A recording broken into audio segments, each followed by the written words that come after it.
fokusnya di kerja. Jadi waktu untuk keluarga itu justru jarang. Jadi kita nggak bisa menuntut seorang laki-laki suami itu harus ikut bantuin lah atau susah banget. Dan kalaupun kita bersikeras ingin bekerja ya kita harus siap dengan segala macamnya. Jadi Wonder Woman.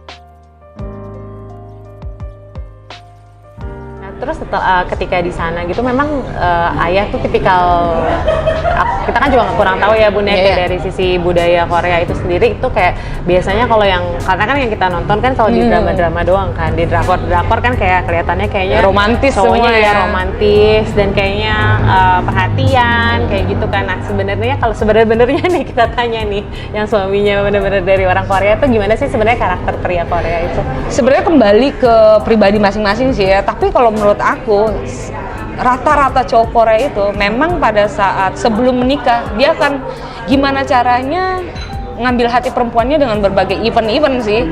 Ya event misalnya 100 hari jadian, 1000 hari jadian, itu tuh hal yang biasa di saat kalau belum nikah. Itu yang namanya bunga atau itu hal biasa banget. Valentine lah, Valentine gantian si cowok yang ngasih coklat atau bulan berikutnya si cewek yang ngasih, itu hal yang biasa. Tapi setelah nikah jangan harap dapat gitu. Sama ya Bun ya ternyata ya. Sama aja hidup laki-laki itu tuh sama aja. Intinya sih sebenarnya gini loh. Mau laki-laki dapat orang negara manapun, kalau laki-laki itu mampu, wanita tuh nggak ada istilah kekurangan. Iya kan? Ya cuman satu ya, kalau menurut aku ya hampir rata-rata laki-laki Korea kalau udah nikah dia tuh 100% nggak 100% sih ya, kalau dibilang gitu kayak aku terlalu berlebihan. Fokusnya di kerja. Jadi waktu untuk keluarga itu justru jarang. Dan itu buat teman-teman yang mau nikah sama cowok-cowok Korea itu rata-rata jangan kaget. Hal itu hal yang biasa. Jadi kita nggak bisa menuntut seorang laki-laki suami itu harus ikut bantuin lah atau susah banget. Dan kalaupun kita bersikeras ingin bekerja ya kita harus siap dengan segala macamnya. Jadi Wonder Woman ya, kalau kamu mau kerja ya silakan kerja, tapi tetap urusan keluarga ya kamu tetap lakuin gitu.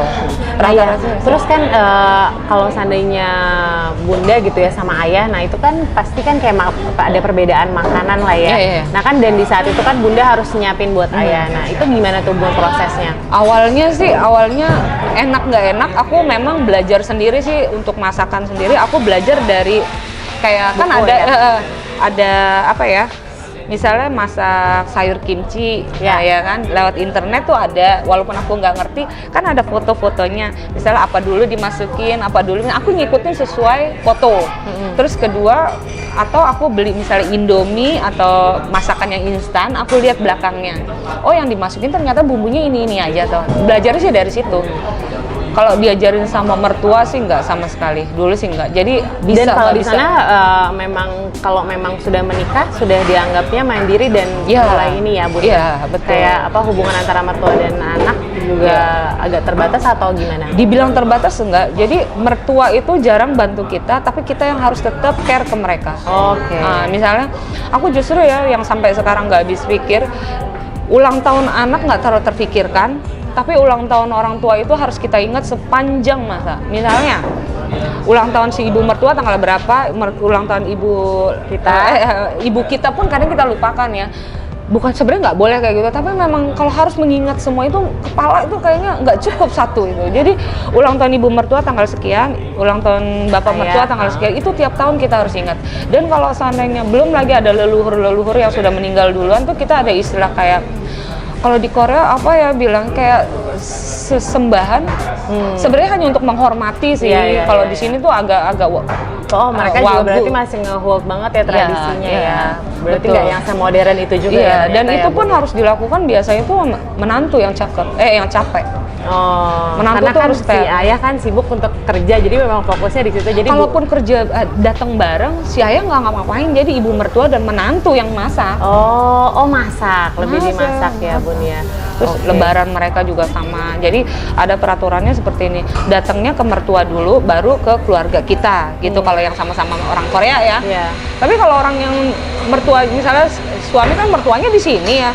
Ya nggak adil sih sebenarnya, saya selalu datang, dia belum tentu datang setiap tahunnya. Itu sih ada ketidakadilannya sih di sini, cuman ya resiko sih. Iya betul. Resiko. Karena maksudnya sudah dengan konsekuensinya ya Bun ya. Kalau misalnya kita mau maksudnya memang mau nikah dan ikut suami ya berarti mau nggak mau hidup yang yang seperti Iya. itu ya harus dijalanin gitu. Ya makanya kalau banyak sih yang tanya gimana tuh nanti untuk urusan budaya si A dan si B, misalnya si istri dan si siapa yang lebih dominan. Sebenarnya sih aku selalu bilang ke suamiku, di dalam rumah ini nggak ada budaya A, nggak ada budaya B. Ya budaya perkawinan kita, Iya, udah di mana di-mix saling gitu ya.